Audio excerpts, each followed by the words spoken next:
आज हम एक डैनियल सेल बनाएंगे। डैनियल सेल जो है वो एक इलेक्ट्रोकेमिकल सेल है जिसमें केमिकल एनर्जी कन्वर्ट होती है into electrical energy by spontaneous chemical reaction in which zinc oxidises and copper reduces. हम दो हाफ सेल्स बनाएंगे। एक हाफ सेल जो है उसमें हम जिंक इलेक्ट्रोड डालेंगे। ये जिंक प्लेट है which will be immerse in a solution of zinc sulfate and then we will make another half cell जो बनेगी कॉपर सल्फेट से, जिसमें हम कॉपर इलेक्ट्रोड डालेंगे। जिंक जो है वो एक्ट करता है एज एनोड और इलेक्ट्रॉन लॉस करता है। वो इलेक्ट्रॉन ट्रेवल करते हैं कैथोड की तरफ, जहाँ पे कॉपर जो है वो रिड्यूस होके कॉपर डिपॉजिट होता है कॉपर इलेक्ट्रोड पे सोल्यूशन में से। तो इसके लिए मैंने दो सोल्यूशंस बनाए हैं। एक ये कॉपर सल्फेट सोल्यूशन है 1 मोलर सोल्यूशन, इसी तरह से जिंक सल्फेट सोल्यूशन 1 मोलर, और साथ में साल्ट ब्रिज की ज़रूरत पड़ती है हमें डैनियल सेल में, जो मेंटेन करता है इलेक्ट्रिकल न्यूट्रलिटी। जब केमिकल रिएक्शन स्टार्ट होती है जिंक ऑक्सीडाइज होता है और कन्वर्ट होता है इनटू जिंक आयंस, तो सोल्यूशन में जिंक आयंस बढ़ेंगे तो पॉजिटिव चार्ज बढ़ेगा। इसी तरह से कॉपर सल्फेट सोल्यूशन में से जब कॉपर डिपॉजिट होंगे तो सल्फेट आयंस जो हैं एन आयंस, उनकी कंसंट्रेशन सोल्यूशन में बढ़ेगी और नेगेटिव चार्ज बिल्डअप होगा। ये जो नेगेटिव चार्ज बिल्डअप होगा ये जिंक से जो इलेक्ट्रॉन आ रहे हैं उनको आने नहीं देगा क्योंकि रिपल्शन होगा। इसी तरह से यहाँ जो जिंक सोल्यूशन में जो जिंक आयंस का बिल्डअप होगा वो फिर फर्दर जिंक को ऑक्सीडाइज होने नहीं देगा। तो इस तरह से ये हॉल्ट हो सकता है ये प्रोसेस, ये रिएक्शन। इसलिए एक साल्ट ब्रिज की ज़रूरत होती है, एक साल्ट की जो मेंटेन करता है इलेक्ट्रिकल न्यूट्रलिटी को और चार्ज को ज़्यादा बिल्डअप नहीं होने देता है। हमने यहाँ पे ये जो बैटरी ब्रिज है इसमें मैंने 1 मोलर सोल्यूशन बनाया है पोटेशियम क्लोराइड का, जो एक्ट करेगा एज साल्ट ब्रिज। तो हम क्या करेंगे, ये जो मैंने सोल्यूशन बनाया है कॉपर सल्फेट सोल्यूशन, इसमें मैं कॉपर इलेक्ट्रोड डिप करूँगा। इसको थोड़ा साफ करेंगे। ये पॉजिटिव इलेक्ट्रोड है। इसी तरह से ये जो जिंक सल्फेट सोल्यूशन है इसमें हम जिंक इलेक्ट्रोड को डालेंगे जो एक्ट करेगा एज नेगेटिव इलेक्ट्रोड एनोड। अब ये जो दो हाफ सेल्स हैं इनको मुझे कनेक्ट करना है साल्ट ब्रिज से, तो ये रिएक्शन जो है ये स्टार्ट हो जाएगी और हमें एक वर्किंग इलेक्ट्रोकेमिकल सेल मिलेगी जिसको हम डैनियल सेल बोलते हैं। इसको चेक करने के लिए कि वोल्टेज आ रही है कि नहीं, हम वोल्ट मीटर कनेक्ट करेंगे। पहले हम मल्टीमीटर से चेक करेंगे, इसको सेट करेंगे वोल्ट मीटर पे। पॉजिटिव टर्मिनल को कनेक्ट करेंगे हम कॉपर के साथ और इसी तरह से नेगेटिव टर्मिनल जो है उसको कनेक्ट करेंगे एनोड के साथ। जो हमारा मल्टीमीटर है उस पर अभी कोई रीडिंग नहीं है तो वो ज़ीरो है।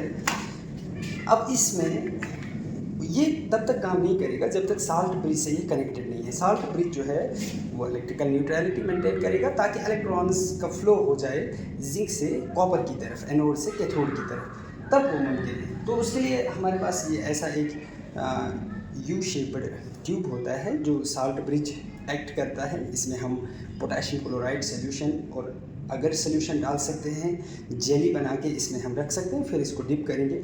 अभी डिमॉन्स्ट्रेशन पर्पज़ के लिए हम पेपर का साल्ट ब्रिज लगा सकते हैं इसमें, उससे भी ये जो कनेक्शन है इन दो सेल्स के बीच में वो डेवलप हो जाएगा और हमें करंट जो है वो मिल सकता है। देखिए जैसे ही मैंने इसमें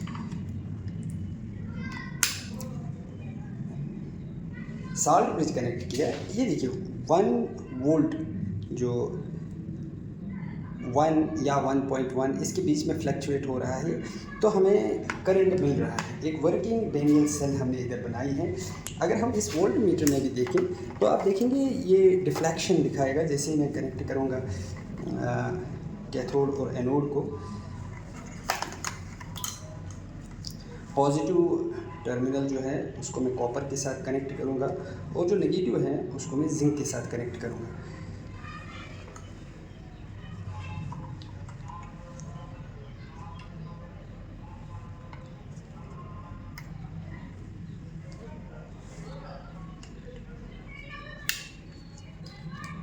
अब देखिए जैसे ही मैं कनेक्ट कर रहा हूँ तो ये डिफ्लेक्शन दिखा रहा है, तो ये भी ऑलमोस्ट 1 वोल्ट करंट जो है वो दिखा रहा है वोल्ट मीटर। तो इसका मतलब है कि ये जो डैनियल सेल हमने बनाई ये अभी वर्क कर रही है। देखिए जैसे ही मैं साल्ट ब्रिज बाहर निकालूंगा तो ये जो करंट का फ्लो है ये बंद हो जाता है, बिकॉज चार्ज बिल्डअप हो जाता है, न्यूट्रलिटी नहीं रहती है, तो इलेक्ट्रॉन का फ्लो मुमकिन नहीं रहता है, तो इसलिए ये सेल जो है वो फंक्शन करना बंद कर। जैसे ही मैं इसको दोबारा इसमें डिप कर रहा हूँ, आप देखिए डिफ्लेक्शन दिखा रहा है, इसका मतलब वोल्टेज आ रही है हमें इस सेल से।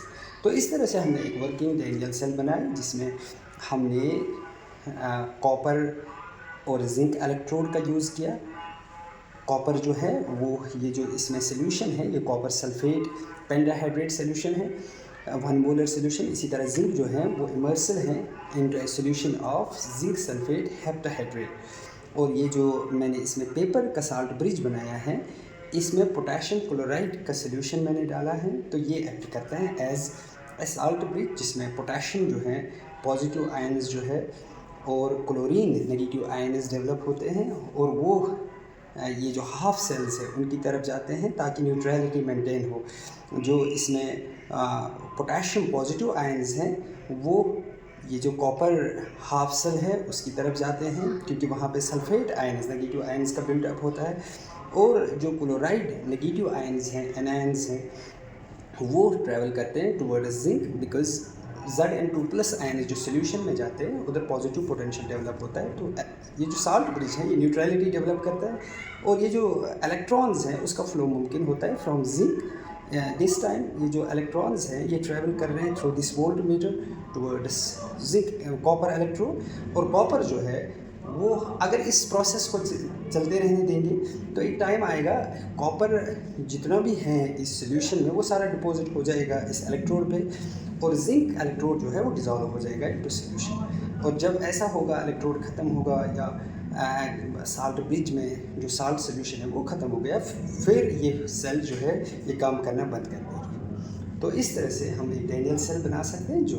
फंक्शनिंग और वर्किंग है।